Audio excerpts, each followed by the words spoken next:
আসসালামু আলাইকুম ভিউয়ার্স।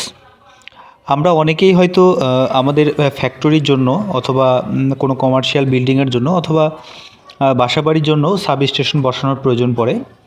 তো সেক্ষেত্রে আমরা খুব সহজ কিছু স্ট্যান্ডার্ড যদি মেনটেন করে সাব স্টেশনগুলি বসাই, তাহলে আমাদের সাব স্টেশনগুলি অনেক ক্ষেত্রেই দুর্ঘটনামুক্ত থাকবে এবং যে কোনো অর্গানাইজেশনের থেকে খুব সহজেই স্বীকৃত লাভ করবে। তো আজকে আমি আপনাদের সামনে কয়েকটি সাবস্টেশন এর স্ট্যান্ডার্ড শেয়ার করব। আপনারা সেই স্ট্যান্ডার্ডগুলোকে মেনটেন করে খুব সহজেই আপনাদের সাবস্টেশনগুলোকে পারফেক্ট এবং কমপ্লায়েন্স ফ্রেন্ডলি একটি সাবস্টেশনে পরিণত করতে পারেন। তো কথা না বাড়িয়ে আমরা মূল ভিডিওতে চাই। প্রথমত আপনাদের সাবস্টেশনে আপনারা যে ট্রান্সফরমারটি বসাবেন, সেই ট্রান্সফরমারটি সাবস্টেশনে যেখানেই বসান না কেন, সেটিকে অবশ্যই দেওয়াল থেকে 1 মিটার দূরে বসাতে হবে। অর্থাৎ সাবস্টেশনে ট্রান্সফরমারটি যেখানে বসাবেন, সেই ট্রান্সফরমার থেকে মিনিমাম 1 মিটার দূরে দেওয়াল থাকবে। এর কম দূরত্বে আসলে সাবস্টেশনে ট্রান্সফরমার বসানোটা ঠিক হবে না। এক্ষেত্রে মেনটেন্যান্স বা অনেকগুলি সমস্যা হতে পারে। আপনারা ন্যূনতম 1 মিটার দূরত্ব বজায় রেখে ট্রান্সফরমারগুলি বসানোর চেষ্টা করবেন। 2 নম্বরে ট্রান্সফরমারগুলিকে অবশ্যই একটা বেস্টনের মধ্যে রাখার চেষ্টা করবেন। এবং 3 নম্বর হচ্ছে ট্রান্সফরমারের বডি থেকে 2টি এবং এলটি সাইডের নিউট্রাল থেকে একটি, মোট 3টি আর্থিং টানতে হবে এবং আর্থিংগুলো অবশ্যই 120 ফিট কপার তারের মাধ্যমে পিট করে মাটিতে প্রেরণ করতে হবে। এটি অবশ্যই আপনাদেরকে মেনটেন করতে হবে।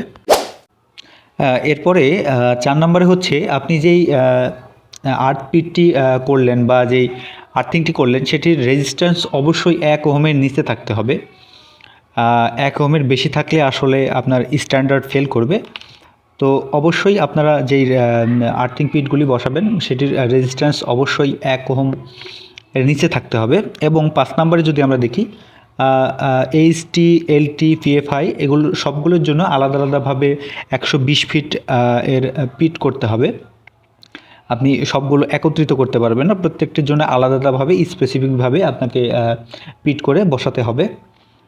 6 নম্বরে আপনারা কেবল ট্রে সাবস্টেশনে যেই কেবলগুলোর জন্য যে কেবল ট্রে ব্যবহার করবেন, সেই কেবল ট্রেগুলো অবশ্যই আর্থিং সংযোগ থাকতে হবে। এটা মাস্ট বি, আপনারা এই বিষয়গুলি খেয়াল রাখবেন। 7 নম্বরে যদি আসি, সাবস্টেশন রুমে যথেষ্ট ভেন্টিলেশনের ব্যবস্থা থাকতে হবে। অর্থাৎ সাবস্টেশন রুমে আপনারা মোটামুটি সাবস্টেশনের ক্যাপাসিটি অনুযায়ী এক্সস্ট ফ্যান লাগানোর চেষ্টা করবেন। এতে করে আপনার সাবস্টেশনের টেম্পারেচারটা অনেক ভালো থাকবে। এরপরে 8 নম্বরে সাবস্টেশনে ফায়ার সেফটির জন্য যেসব ইকুইপমেন্টগুলো আছে, সেগুলো অবশ্যই সাবস্টেশনে রাখতে হবে। এবং ফার্স্ট এইডের জন্য আর্টিফিশিয়াল নির্দেশনাগুলি অবশ্যই সাবস্টেশনে লাগানো থাকতে হবে। আপনারা বিভিন্ন সাবস্টেশনে গেলে হয়তো দেখতে পারবেন বিভিন্ন ডেঞ্জার সাইন, আরও অনেক আর্টিফিশিয়াল নির্দেশনাগুলি থাকে। তো অবশ্যই সাবস্টেশনে এই আর্টিফিশিয়াল নির্দেশনাগুলি 100% আপনারা ইনশিওর করার চেষ্টা করবেন।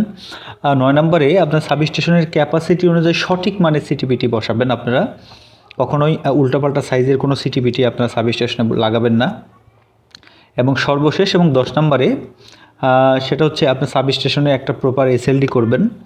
এবং ট্রান্সফরমারগুলি যদি অয়েল কুল ট্রান্সফরমার হয়, সেক্ষেত্রে ট্রান্সফরমারের প্রতি বছরে অন্তত একবার করে আপনার অয়েল টেস্ট রিপোর্টটা করিয়ে রাখবেন। এবং সকল সার্কিট ব্রেকারের থার্মাল ইমেজার টেস্টও করে রাখতে পারেন। তো মোটামুটিভাবে এই বিষয়গুলি যদি আপনারা মেনটেন করেন, তাহলে আপনাদের সাবস্টেশনগুলো অনেকটাই কমপ্লায়েন্স ফ্রেন্ডলি হবে এবং আপনারা নিরাপদে আপনাদের বিদ্যুৎ ব্যবহার করতে পারবেন। তো আজকের ভিডিও এখানেই শেষ করছি। পরবর্তীতে আরও তথ্যবহুল ভিডিও নিয়ে আপনাদের সামনে হাজির হব সে প্রত্যাশায়। সবাইকে ধন্যবাদ। আসসালামু আলাইকুম।